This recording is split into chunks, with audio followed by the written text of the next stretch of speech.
Okay, so this is my first pass projection with the textures on image set C. Okay, first thing that we can see from frame 0 is we've got some quite heavy shadowing on both sides of this image set.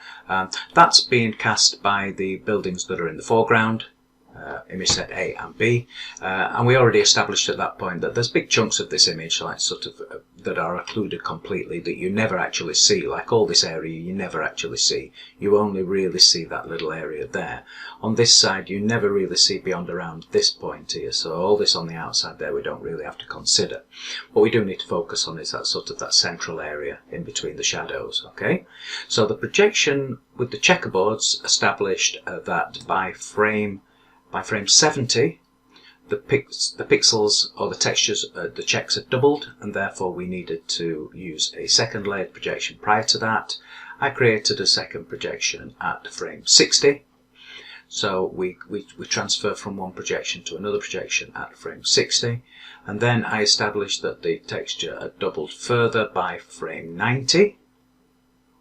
So I came back to frame 80 and did a third layered projection, and we can see those three projections on both buildings over here in the object panel. Okay, so if we look at this in terms of the integrity of the resolution coming through there, we can see that the resolution is maintained there through there's no softening of the image, so I'm really pleased with that as a layered projection.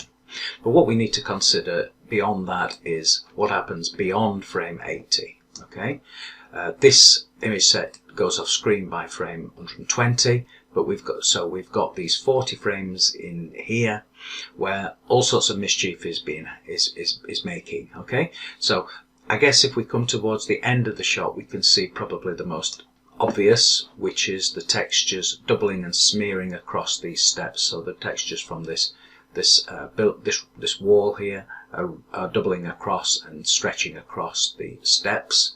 We can also see that there's an area here, there's a pillar here which is doubling into that area where there should be a little stepway, so that recess is being occluded by that doubling artifact there. Okay, so we've got to we can see that the steps there if we come back closer to the third projection at frame 80. Okay, so we can start to see the doubling happening there. Okay, so we can also see this particular facade, we can see that wall doubling into the arch. That should be a recess, and therefore we shouldn't be expecting to see that either. Okay, it also looks like there's a little bit of doubling happening up here on this wall where this pillar should be.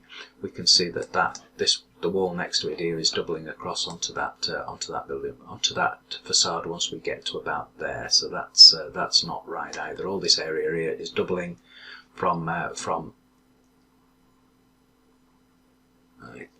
I'm just looking at it to establish. I think this is part of the building at the back, but we can see that there's texture from this arch that's actually doubling onto that as well. So this entire area needs to be patched. Okay, so I think in my strategy I suggested that we should come close to the end frame. So the end frame is 120, so I've just backed off to about 115, and then we should look at reducing the focal length of the camera and overscanning back. Okay, we can see that if I go to about 115, I can bring this back to about here, which means that I can cut off at that corner there, which is a nice cut off for the mask, and also that's pretty well in frame. Okay, but what we're seeing with that amount of overscan, I've pretty much halved the focal length, and because of that we're seeing a hell of a lot of perspective distortion in this area. So I really don't want to overscan back that much. Okay, so what I'm going to do is I'm going to back the camera off a little bit more, say 210, and then I'm going to relax the focal length so that we're not overscanning by anywhere near as much. So maybe somewhere like there, which is maybe 36, something like that. I think we could maybe go to 36. We could maybe just increase a little bit on the camera. Maybe I could just come down to 35 on the overscanning, and then find the optimum frame. So somewhere around about there, 112 gives me that corner to create the join for my mask, so that this so that there's a natural cutting off point, and I've got a nice surface there that I can that I can apply the patch to.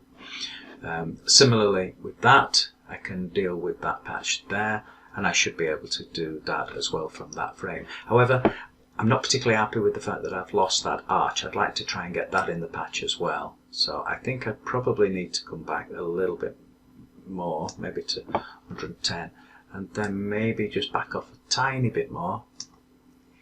That's round about 31.5. So, but that's giving me that archway. Maybe I could take that up a little bit.